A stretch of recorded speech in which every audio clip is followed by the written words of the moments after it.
داخل میشیم در سورت بقره. سورت البقره مدنیتون، مدنی سورت است. مدنی چی معنا؟ در مدینه نازل شدگی است، در مدینه منوره. ما شما قبلا خواندیم که رسول الله صلی الله علیه و چند مرحله زندگی کرد؟ 2 مرحله، مکی و مدنی. در مکه چند سال بود؟ 13 سال. در مدینه چند سال بود؟ 10 سال. با پیامبری در چند سالگی مبعوث شد، فرستاده شد؟ 40 سال. 40 و 23 چند میشه؟ 63. در 63 سالگی از دنیا رفتگی است. سوره هایی که بعد از هجرت رسول الله صلی الله علیه و سلم نازل شده او را چی میگن؟ مدنی، یعنی در مدینه نازل شده. به اتفاق همه مفسرین این سورت مدنی است، در مدینه نازل شده. بعد از این نازل شد که مسلمان ها صاحب جامعه قوی، حکومت قوی و نظام قوی شدن. بسیار یک نظام قوی داشتن، قوی که میتونستن احکام تطبیق کنن. در موسا قوت داشتن، اگر که در اول در برابر روم قوت نداشت که روم نمیتونستن بجنگن، ولی یک قوت در سرزمین جزیره عرب پیدا کردن که در خاک خودان اسلام تطبیق کنن، در بیرون هم دعوت جهاد کنن. این قوت پیدا کردن، اینقدر قوت پیدا کردن. الله که می قوت پیدا کرد احکام روان کرد. این سوره نامهای زیادی داره. یک نامش سورت بقره. چرا بقره میگه؟ به خاطر که ذبح بقره در اینجا یاد شده. بقره معبود بنی اسرائیل بود، گوساله نوع بقره را عبادت کرده بودن. الله به خاطر توهین معبودشان گفت ذبحش کنین.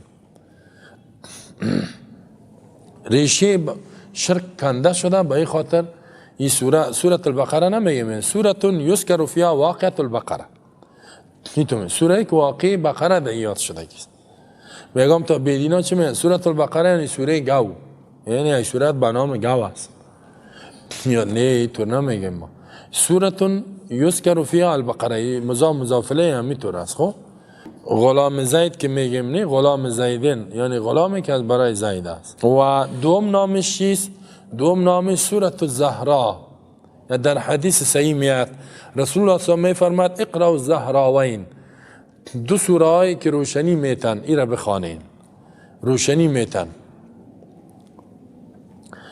و در حدیث صحیح مسلم بخاری میاد که کسی این سوره را میخواند الشیطان یفر من البیت الذی یقرأ فیها سوره البقره، شیطان فرار میکند از او خانه‌ای که سوره بقره در او خوانده شود، سوره بقره احکامش عملی شود، در او خانه نمی باشه. یعنی شیطان تسلط حاصل کرده نمیتونه. دیگه نام از این چی است؟ سورت فستات القرآن. این را مفسرین گفتگی تابعین اینا. فستات خیمه کلان میگه که مردم در زیرش بسیار مردم جای میشه. این هم یک سوره است، بزرگترین سورت، طویلترین سورت. از این که در سوره دراز نیست که آیاتش این 287 آیت است. بسیار آیات زیاد داره که آخرش سعی کنیم که چقدر آیاتش فکر میکنم که 287 286 اینه 286 آیت. از این که در صورت طویل نیست. و دیگه ای که یکی که طویل فستات، دیگه ای که در این چیز مضامین تماما موضوعات ارزش های نظام عقیدتی در این است، عبادات در این وجود داره، نماز روزه زکات حج کلش، معاملات در این وجود داره، معاملات مدنی، معاملات تجارتی، معاملات سیاسی، قوانین سیاسی، قوانین اقتصادی، قوانین خانوادگی. 18 احکام قوانین خانوادگی داره و قوانین نظامی، دستورات نظامی عسکری در وجود داره.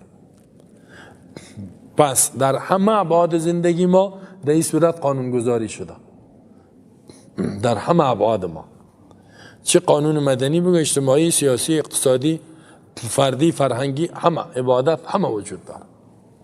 بسیار یک صورت جامع است. به این خاطر است که این فستات القرآن. یک نام دیگه سنام القرآن. سنام اعلای شی بلند چیزا گفته میشه، مثل شتر که هست همون کوپانش سنام میگه. این هم اعلاترین صورت، بالاترین صورت هاست. این قید درجه داره که حتی رسول الله صلی الله علیه و آله یک کسی را گفت که یا خلافاست یا پیامبر صلی الله علیه و آله گفت سورت بقره را یاد داره، گفت امیر تعیینش کرد. خب که سورت بقره را حفظ داشت، امیر تعیینش کرد. در جنگ یمامه در برابر مسیلمه کذاب صحابه شکست خورد. خالد بن ولید صدا کرد که یا اهل البقره، یا اهل آل عمران، کسایی که سورت بقره و آل عمران یاد داره بدوین. اینا پس دویدن، جهاد کردن، در جنگ کافر شکست داد، مسیلمه را مردار ساختن، دعوای پیامبری کرده بود. حفظ ازی که اینا کسی حفظ میکنه بسیار درجه داره، اینا یاد میکند، عمل میکنه. در فضیلت ازی صورت بسیار احادیث است که یک حدیث ای است که نزل ما کل آیت منها 80، در آیتش 80 ملائکه آمدگی است. اگر که این منفرد است یعنی حدیث غریب است. امام احمد روایت کردگی است که رسول الله صلی می فرماید که اقرأوها، این سوره را بخوانین، زیرا در خانه ای که این سوره خوانده شود در اونجا شیطان داخل شده نمیتونه. و بزرگترین آیت سید آیت الکرسی در این وجود داره. آیت الکرسی رسول الله صلی آیت الکرسی را بسیار تعریف کردگی است. و حدیث صحیح مسلم است، خود ترمذی مسلم صحیح، عن ابی هریره ان رسول الله صلی الله علیه و قال، پیامبر صلی گفت که لا تجعلوا، نگردانین بیوتکم قبورا، خانه‌تان قبر جور نکنین. چی معنا؟ در قبر عبادت نیست، قرآن خواندن نیست. شما خانه‌تان قبر جور نکنین. فإن البيت الذي تقرأ فيه سورة البقره لا يدخل الشیطان، خانه‌ای که در سورت بقره خوانده میشه شیطان در داخل نمیشه. امام ترمذی میگه حسن صحیح، خود در صحیح مسلم هم است. دیگه حدیث است روایت میکند ایرا انس بن مالک قال رسول الله صلی الله علیه و آله ان الشیطان، میگه پیامبر صلی الله علیه و آله گفت شیطان یخرج من البیت، بیرون میشه از خانه ای که اذا سمع سورة البقره تقرأ فی، سورت بقره دو خوانده شود شیطان میگریزه، شیطان نمیتونه در اون باشد. پیشتر هم گفتم که عبدالله بن مسعود میگه ان الشیطان یفر من البیت الذی یسمع فی سورة البقره، شنویده میشه سورت بقره از اونجا شیطان فرار میکند. حاکم میگه این حدیث صحیح الاسناد است. در دیگه حدیث عبدالله بن مسعود میگه قال رسول الله صلی الله علیه و آله، پیامبر صلی الله علیه و آله گفت لا الفین احدکم، یکی از شما تکیه نکند یضع احدی رجلیه علی اخرى، یک پای خود سر دیگه پای دور میته، یتغنا قرا بیغم است، و یده سورة البقره، سورت بقره ترک میکند که یقرأها، که قرائت کند.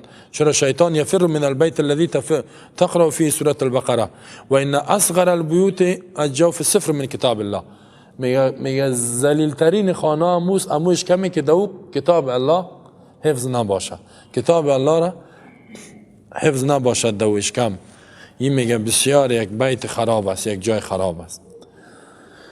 در دیگه عبدالله بن مسعود میگه ما من بیت یقرأ فی سورة البقره، هیچ خانه نیست که سورت بقره دو خوانده میشه الا خرج منه شیطان ولو ذرات، شیطان بیرون میشه و بسیار بادش میره، تو بادش میره گریز میکنه شیطان ها گریز میکنه، ولی با معنا با مفهوم دیگه تو نه که فقط لفظش خوانده برو. خب معنا و مفهومش بسیار مهمه. و امی قسم دیگه بسیار احادیث زیاد است که در ارتباط ازی است. یکی از احادیث که بسیار جالب است که اینجا سعی کنین، یه حدیث هم صحیح است و اسید بن حضیر میگه قال البخاری، حدیث امام بخاری آورده. خب گوش کنین. خب یا آخری درجه زیرا میگم بینما یقرأ هو یقرأ من اللیل سورة البقره، اسید بن حضیر از جمله کلانای اهل مدینه است، کلانای انصار است. این جمله اولین هاست که ایمان آورده، صحابی است. این میگه که یقرأ من اللیل سورة البقره، میگه قرائت میکرد سورت بقره را اسید بن حضیر. و فرس مربوطه عنده، اسبش پایش بسته بود در محولیش، در نزدیکی ازی اسبش بسته بود. اجالت الفرس، این که سورت بقره را خوان، اسب یک دفعه تکان خود خیز زد، چند تا خیز زد.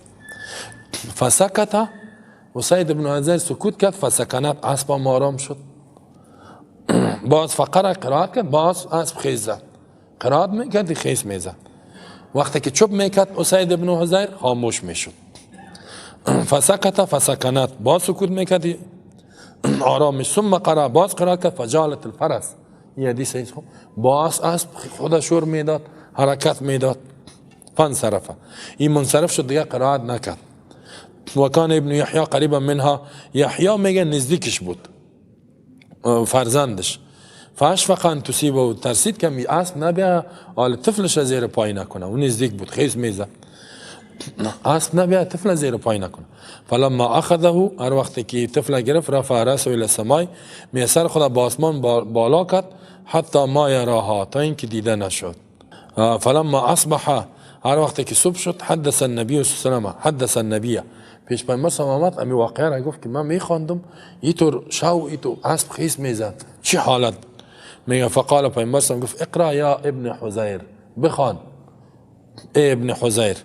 قال میگه قد اشفقت یا رسول الله، ما ترسیدم، جن است. چی بود؟ چی بود؟ یکم دفعه کسی میگه که در شو سورت ملک یارو نخوان که جنیات میان، نه جن من بان بلاد پس جن نمیه میگریزا و دیگه چیز می باشه. خب گفت ترسیدم ان تعطى یحیی، میگه ترسیدم که می یحیی زیر پای اسب نشه. و کان منها قریبا، نزدیک اسب بود. فرفعت راسی، می سرم بالا کردم، و انصرفت الی، متوجه ازی شدم، بالا کردم سرم، فاذا مثل الظلة فی امثال المصابیح، می آسمان دیدم که مثل امی ابرواری پایین شده و دایی چراغ هست. خب امی تو روشنی میته، در ابر چراغ هست. فخرجت، میگه بیرون شدم، حتی لا ارا، که بیرون شدم که ببینمش، ندیدمش. میگه قال گفت و تدری ما ذاک، رسول الله گفت میفهمی چی بود؟ امون که ابر واری روشنی میداد، چراغ ها پایین شده بود، چی بود؟ قال این میگه الله من نمیفهم. قال گفت تلک الملائکه، اون ملائکه بود. سعی کنه دنت لصوتک، نزدیک شد به خاطر آواز. تو که سورت بقره را خواندی، ملائکه برات نزدیک شدن. ولو قرأت، اگر تو میخواندی ادامه میدادی، لاسبحت، صبح میکردی، ینظر الناس الیه، کل مردم به طرفش میدی، کونه محسم روشنی. لا تتوارا منهم، هیچ میگه از اینا پت نمیشد. اگر تو تا صبح میخواندی همون تو میبود، تو که نخواندی رفتن ملائکه بودن. این حدیث هم امام بخاری و غیره آوردگی است. پس سعی کنین که چقدر درجه داره. مردم ما شما فکر میکنه که سورت البقره مسائل نکاح و طلاق نخواد چیز داشته باشه. بسیار یک سورت معظم است. خب سنام القرآن است. این بود فضایلش. خب موضوع دیگه چیز ارتباط از این سورت با سورت قبلی. امیرام میگیم بعد از او دعوای از این سورت و خلاصه اجمالیشه. در هر صورت ارتباطش با سوره ما قبل، دعوا یعنی موضوع اصلیش، هدف بزرگش چی است و خلاصه اجمالیش تفصیلیش با در ضمن میاد. ارتباط صورت با ما قبل است که سورت فاتحه اجمال بود، در این تفصیل است. در اون سورت الله گفت الحمدلله، تمام صفات الوهیت لله مختصص از برای الله. در این صورت الله اسماء و صفات الله را بیان میکنه، صفات الوهیت را بیان کرده میره. اینی صفات، این صفات، این صفات بیان میشه در آیات‌های مختلف، در آیات‌های 21 22 23 تو. در اون صورت گفت رب العالمین، الله رب جهانیان است. اینجا رب معنا میکنه. رب چی معنا؟ یا ایها الناس اعبدوا ربکم الذی خلقکم والذین من قبلكم لعلكم تتقون الذی جعل لكم الارض فراشا والسماء بناء وانزل من السماء ماء، یعنی تعریف رب میکنه تفصیلی. در این صورت گفت الرحمن، رحمان است الله. در اینجا نمونه رحمانیتش با بالای بنی اسرائیل که نعمت‌ها را کرده، بسیار نعمت‌ها که شما تعجب میکنید. در این صورت گفت رحیم است الله. در اینجا نمونه رحیمیتش با بالای مؤمنین که الله مؤمنین بسیار نعمت‌های خاص، جنت‌ها و غیره. مالک یوم الدین، پادشاه روز جزاست. در اینجا قیامت تفصیل میته که یوم الدین چیست و چی کارا میشود، تفصیل ازیره. مالک تصرف الله روز جزا را بیان میکنه.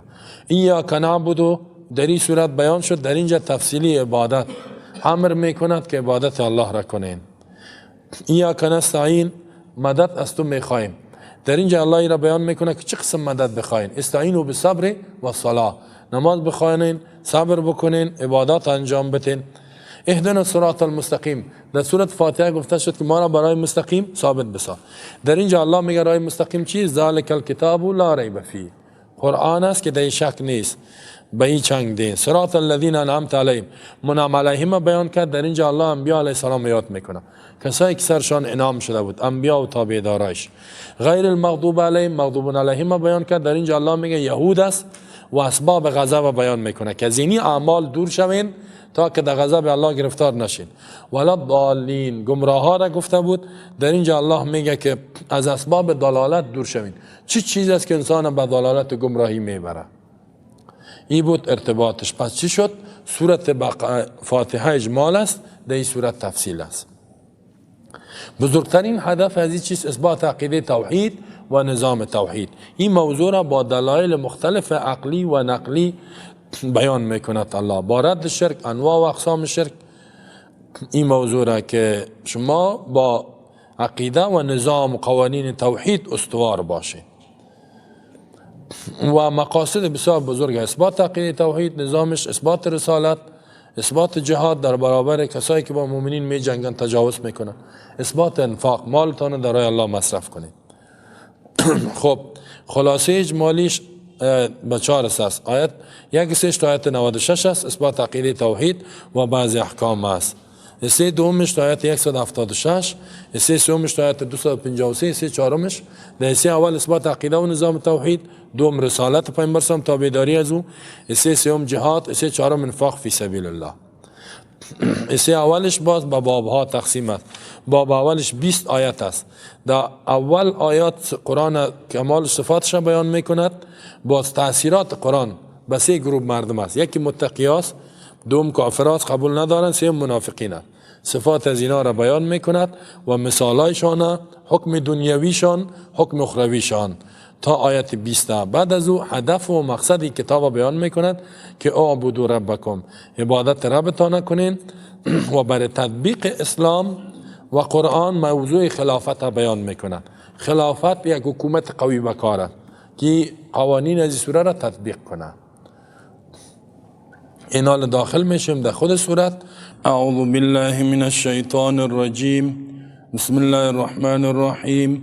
الف لام میم، ذلك الكتاب لا ريب فيه هدى للمتقين الذين يؤمنون بالغيب ويقيمون الصلاة ومما رزقناهم ينفقون والذين يؤمنون بما أنزل إليك وما أنزل من قبلك وبالآخرة هم يوقنون أولئك على هدى من ربهم وأولئك هم المفلحون.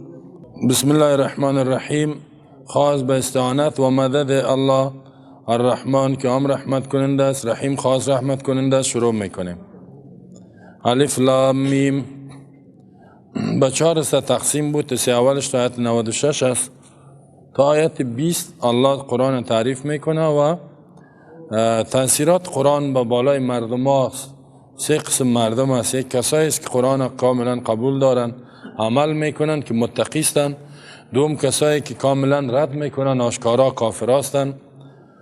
و سوم کسایی هستند که قلبا قبول ندارن ولی در ظاهر میگن که قبول داریم. اینا منافقین است.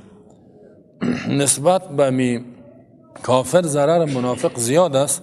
الله 13 اوصاف منافقین یا 15 اوصافش بیان میکنه.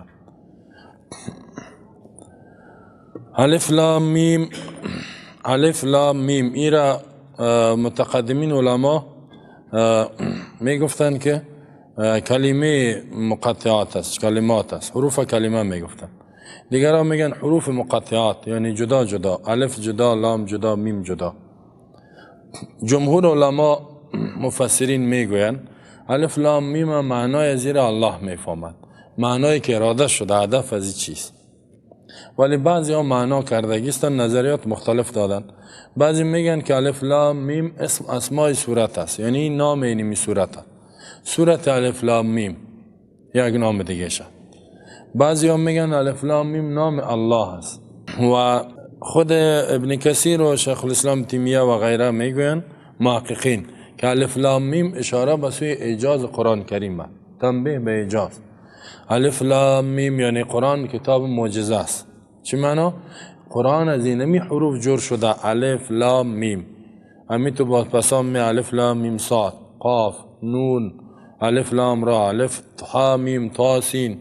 این از اینمی حروف جور شده، ولی در نهایت فصاحت و بلاغت است که کسی مثل ازی را آورده نمیتونه، مثل ازی قرآن جور کرده نمیتونه، نوشته کرده نمیتونه. چی معنا؟ یعنی شما عرب ها هم بسیار فهمیده استین، در فصاحت و بلاغت و شعر و شاعری فهمیده استین و حتی پروفیسور استین. این خاتم النبیین رسول الله صلی الله علیه و محمد صلی الله علیه و سلم این خوی جای را نخوانده. وقتی که تو یک کتاب آورده، اگر شما میگین که این کلام الله نیست، بیارین مثل از قرآن یک کتاب دیگر. پس اینی یک قاعده کلی است. ولی هیچ چیزی را الله به فایده روان نمی کند. این با یک حکمت نازل شده است. مشرکین هم انتقاد نکردن، یهودیان هم اعتراض نکردن، میفهمیدن که اشاره بسیه اعجاز قرآن کریم است که قرآن معجزه است، مثل ازی بیارین. این از این حروف هجا 28 حرف جور شده، بیارین مثل ازی. ذالک الکتاب لا ریب فیه. اگر که بعضی آیتون میگن که دی اشارات است، الف به معنای الله، لام به معنای جبرائیل، میم به معنای محمد، این تو چیزا میگن ولی یک یقینی معنا نیست، ما ایره نمیگیم، به بعض جاها میگن. ذالک الکتاب لا ریب فیه. ذالک اینمی آیاتی که نازل شده و نازل می شود. الکتاب و کتاب است، لا ریب فیه که نیست شک داری که از جانب الله است. هدی للمتقین، کامل هدایت است برای متقیا. ذالک، بعض مفسرین ذالک نگاه عربی اشاره به سوی چیزی می شود که دور باشه. ذالک اون و آمد، نزدیک باشه میگه هذا رجل، اینی مرد است. حالا قرآن خود نزدیک است، چرا ذالک را استعمال کرده؟ در اینجا اشاره به سوی یک فصاحت و بلاغت است که بود حسی را الله، چون که قرآن از نگاه مرتبه بعید است، بسیار مرتبهش بالاست، او را الله نازل کردگی است در بود حسی که محسوس ما چیزی که دور باشد از نگاه محسوس به او اشاره میشه. دیگه یک چیزی که مرتبهش بلند باشد به او اشاره میشه. اینجا همی بود چیزی که قرآن که از نگاه مرتبه بعید است، او را در منزله بود حسی را که محسوس است در منزله بود رتبی نازل کرده که رتبهش بسیار بالا است. پس به ذالک اشاره کرده. ذالک اشاره به سوی چی است؟ ذالک امی آیات هایی که نازل شده قبلا، این صورت مدنی است در مکه، و ینزلو نازل می شود در آینده. الکتاب کتاب است. کتاب در لغت به معنای جمع و جامع می آید.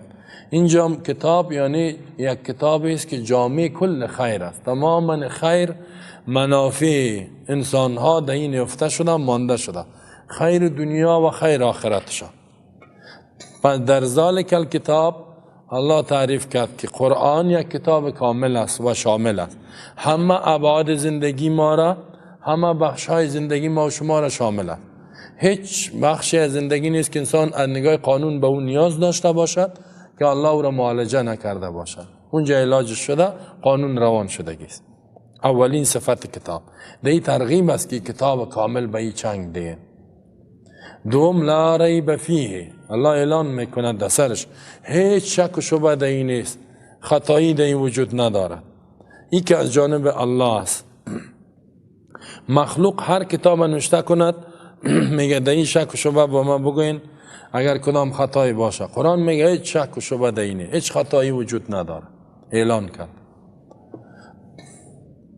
اینجا یک سوال پیدا میشه که شک نیست، مشتاق یعنی مرتابین خود زیاده، کسایی که شک میکنن زیاد هستند، کافرها. چطور قرآن میگه در این شک نیست؟ سوال جوابش است که اینجا شک در این نیست که من انه من رب العالمین، این که از جانب رب العالمین است. الله در سورة سجده و در دیگه جایا توضیح داده است. الف لام میم تنزیل الکتاب لا ریب فیه من رب العالمین، این که نزول این کتاب در این شک نیست که از جانب رب جهانیان است، در این شک نیست. اما این مردمایی که شک میکنن است، کسایی که شک میکنن، اما در این شک نیست که از جانب رب العالمین است، در این شک شبه نیست.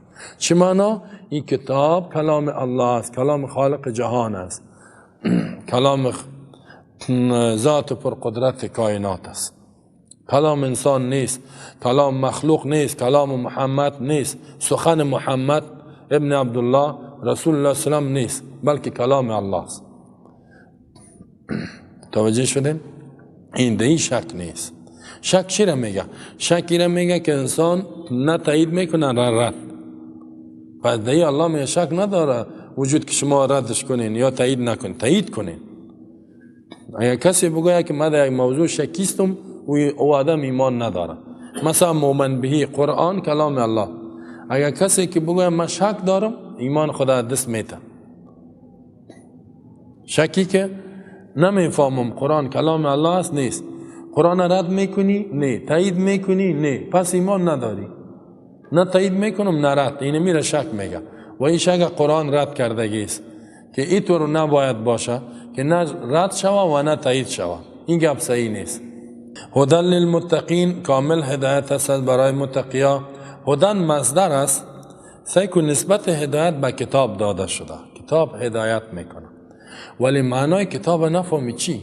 معنایش بفهمی هدایتت میکنه. هدن مصدر است از نگاه مبالغه، یعنی گویا که خود قرآن هدایت، یعنی هادیان. نسبت هدایت به سوی عظیم و مجازن داده شده است. یعنی هادی کی است؟ الله است. ولی کتاب یک وسیله سبب هدایت است. هدن للمتقین هدایت است از برای متقیا. این سومین صفت قرآن است. اول کامل کتاب است، دوم شک و شبهه نیست دهی، سومی که کامل هدایت است. هدایت کی را میکنه؟ متقیا را. سوال پیدا میشه که غیر متقی را هدایت نمیکنه، فاسق فاجر کافره، کسایی که متقی نیست. سوال جوابش است که هست، بر اونام هدایت است. دلیلش چیز؟ در سورة بقره الله میفرماید شهر رمضان الذي انزل فيه القرآن هدى للناس. ماه رمضان ماهی است که قرآن در این نازل شده هدى للناس، برای کل انسانیت قرآن هدایت است. اما اینجا متقین چرا میگه؟ چون که منفعت فایده متقین میگیره، نفع شکی میگیره متقین.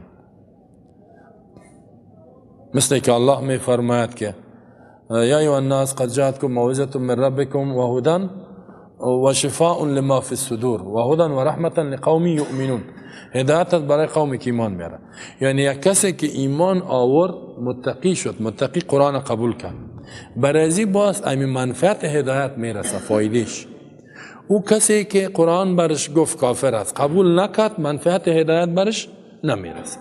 فایده هدایت بر کافر رسیده؟ نه.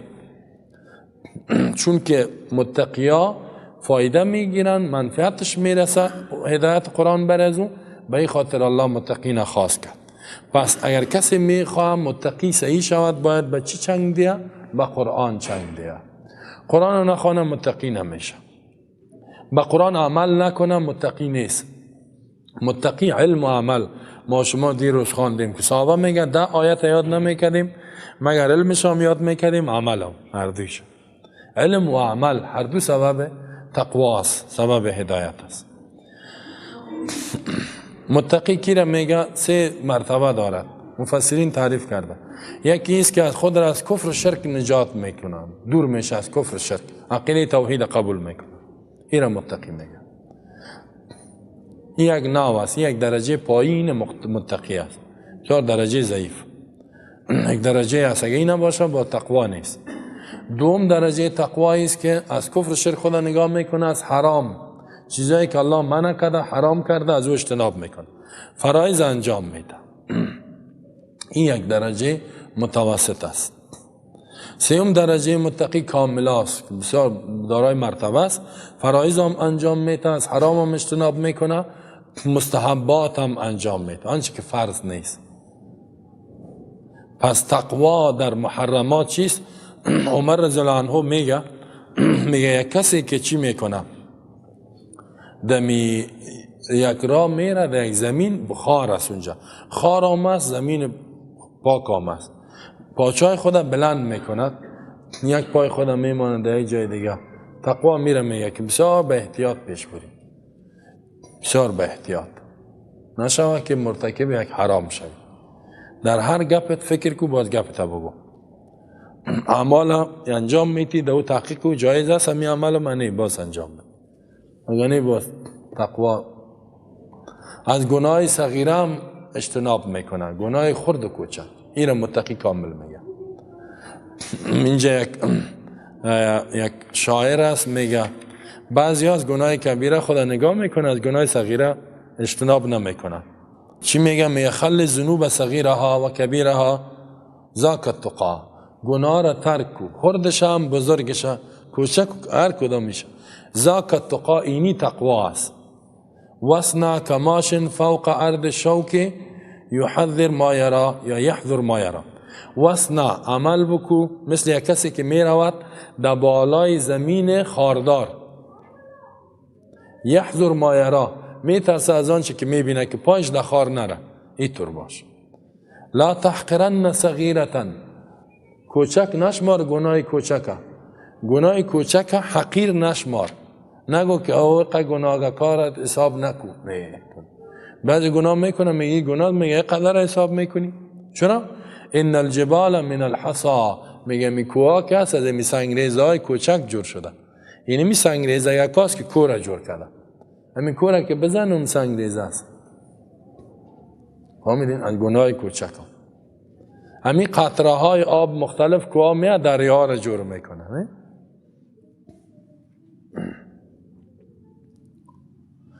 پس تقوایی است. خب تقوایی است که از کل گناه انسان اجتناب کنه. الله ما شما را از زمین جمله بگردانه. با جنت برای کی آماده شده؟ الله در قرآن میگه که وسابقوا وسارعوا الی مغفرة من ربکم، سوره آل عمران. وسارعوا الی مغفرة من ربکم و جنة عرضها السماوات والارض اعدت للمتقین. جنت برای همین متقی آماده شده. عرضش آسمان ها و زمین است. عرضش برشه طولش الله میفهمه. کل آسمان ها و کائنات سیارات هموار که عرضش میشه، طولش الله میفهمه. تو جنت برای یک جنتی به اندازه یک دنیا داده میشه، به اندازه زمین. سبحان الله. این چقدر کلان است. به میلیون ها مسلمان تیر شده، نه؟ کلش جنت میره. عرضش آسمان ها و زمین، طولش الله میفهمه. متقی تقوا بسیار کوشش کنین. تقوا کسی را میگه قرآن یاد میگیره، علمش سنت و با چنگ میزنه، خوب محکم عمل میکنه. عمل اینه که تنو نماز خوان متقی شد. کل اسلام عملی، کلش عملی کردی تقوا دار، غیر از اینه. ما و شما در این درجه تقوا نیستیم. کل اسلام ما و شما عملی نمیکنیم، امیال نیستیم. باشه میکنیم، باشه نیم. گپ ما بسیار کلان است، خدا بسیار صفت میکنیم، در حالی که وقت چیز نیستیم.